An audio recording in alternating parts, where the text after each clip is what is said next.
Você ouve agora Palavra do Coração.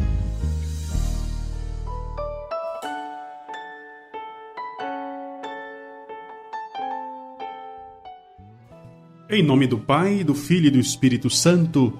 Amém. Meu Senhor e meu Deus, eu creio firmemente que estás aqui, que me vês, que me ouves. Adoro-te com profunda reverência. Peço-te perdão dos meus pecados e graça para fazer com fruto esse momento de oração. Minha Mãe Imaculada, São José, meu Pai e Senhor, meu anjo da guarda, intercedei por mim.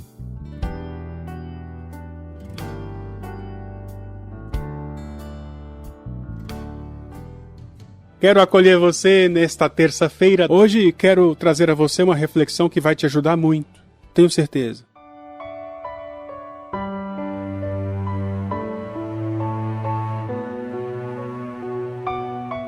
Ó Senhor nosso Deus, como é grande o vosso nome por todo o universo. Perguntamos, Senhor, que é o homem, para dele assim vos lembrardes e o tratardes com tanto carinho? Deus te trata com tanto carinho, viu? Te deu a vida. Se você está ouvindo este programa, te deu o dom da audição. Se você consegue entender o que eu estou falando, Ele te deu inteligência para entender um idioma, uma linguagem. Quem somos nós para sermos tratados com tanto amor, não é verdade? Se a gente para pensar nisso, conforme o Salmo 8 afirma, conseguimos viver melhor, porque aceitamos com carinho a vontade de Deus. Nosso Senhor Jesus Cristo, quando uma alma se entrega à vida espiritual, costuma socorrê-la com abundantes consolações místicas, para que ela possa se desapegar das alegrias mundanas. Mas, quando Jesus vê que a pessoa está caminhando na reta via da santidade, Ele retira a mão, retira as consolações místicas, para que aquela pessoa dê prova de que ama a Deus, e não aquilo que Deus lhe dá. Enquanto vivermos no mundo, diz Santa Teresa, a nossa vantagem não é tanto em gozar de Deus em si mesmo, mas em fazer a vontade de Deus. O amor de Deus não consiste tanto em ternuras espirituais, mas em servi-lo com fortaleza e humildade. Deus experimenta aqueles que Ele ama, por meio da secura espiritual, as provações, e quando a alma passa por isso, deve agradecer a Deus. Sempre. Jamais se afligir, jamais perder a paciência, jamais se entregar à desolação. Temos que entender esse ponto, porque algumas almas, algumas pessoas de espírito fraco, quando passam pela sequidão espiritual, pela aridez espiritual, pensam que Deus abandonou, ou então que a vida espiritual não é para elas. E aí vão se descuidando da oração, perdem o benefício que a oração provoca na alma. Toda vantagem, todo lucro espiritual que tiveram até então acaba se perdendo por causa desse afrouxar das práticas de piedade. A melhor ocasião para a gente se conformar com a vontade de Deus é quando passamos pela secura espiritual. Não estou dizendo que Deus queira isso, mas Deus se agrada quando a pessoa escolhe Deus por causa de Deus, e não por causa do prazer, da alegria que é estar em Deus. Todos nós, mais cedo ou mais tarde, vamos passar por isso. Lembra de Jesus no Calvário? Meu Deus, por que me abandonaste? Naquele momento, Jesus tocou o núcleo da secura espiritual, para mostrar para mim e para você que todo ser humano pode chegar a este ponto e não se desesperar. Se você olha o que ele falou no Calvário, vai entender o que eu estou dizendo. Ele falou, meu Deus, por que me abandonaste? Mas ele não parou de rezar. E a última palavra dele na cruz foi, está tudo consumado. Pai, em tuas mãos entrego o meu espírito. temos que nos resignar à vontade de nosso Senhor. Todos os santos passaram por secura espiritual, viu? Todos os santos passaram pela desolação do espírito. São Bernardo escreveu assim: que dureza de coração eu estou sentindo. Eu não consigo mais ter alegria na leitura espiritual, nem na meditação. Isso, São Bernardo falando, hein? A maior parte dos santos viveu em secura espiritual e sem consolação. Santa Teresinha do Menino Jesus passou a maior parte da sua vida no Carmelo sem consolação espiritual. Essa secura espiritual Deus concede muitas vezes, e algumas vezes os espíritos mais fracos param exatamente aqui. Só que Deus, na sua infinita sabedoria, sabe pedagogicamente instruir, mas jamais tira a liberdade das almas. Você é livre para parar ou para perseverar na hora da secura espiritual. Este mundo é o lugar onde adquirimos as riquezas espirituais pela penitência.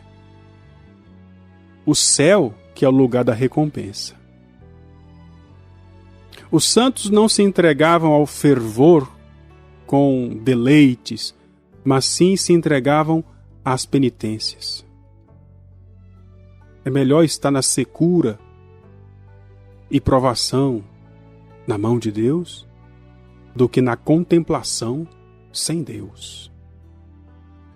Aí você pode pensar assim: mas se eu soubesse que esse sofrimento de fato vem de Deus, eu ficaria satisfeito.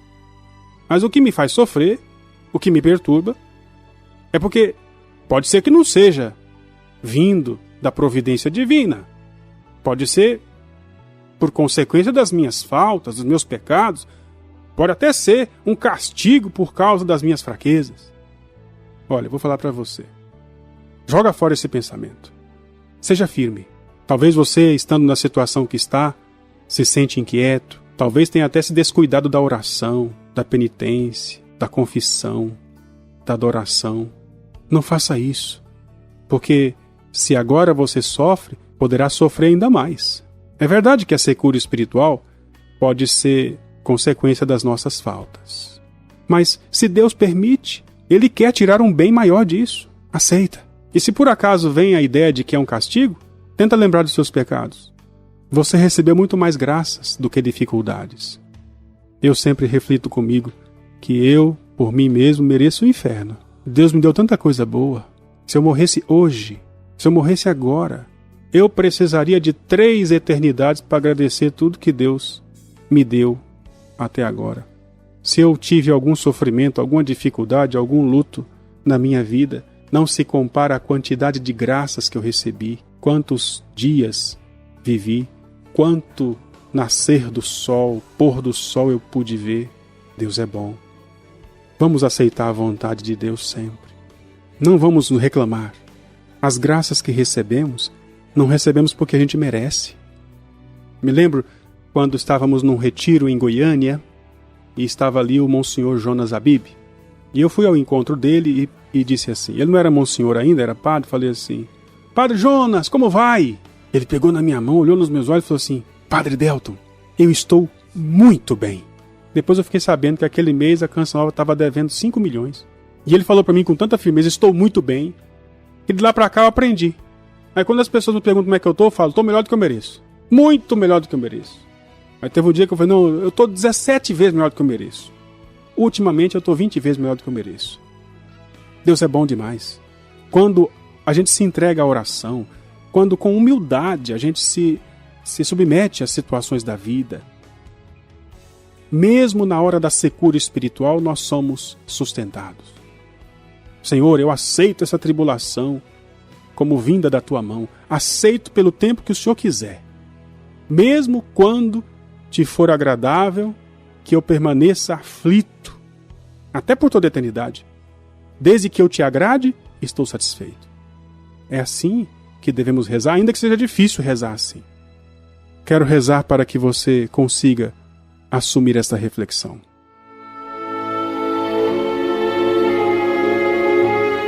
Pai do céu, Pai santo, és nosso Deus.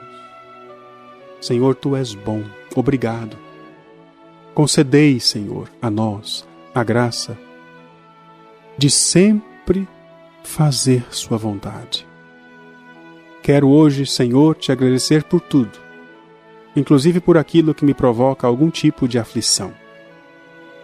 Se isso te agrada, Senhor, se isso foi permitido pela sua divina providência, eu aceito. Seja feita a vossa vontade, assim na terra como no céu. Dou-te graças, meu Deus, pelos bons propósitos, afetos e inspirações que me comunicastes nesta meditação. Peço-te ajuda para pô-los em prática. Minha Mãe Imaculada, São José, meu Pai e Senhor, meu anjo da guarda, intercedei por mim. Em nome do Pai, do Filho e do Espírito Santo. Amém.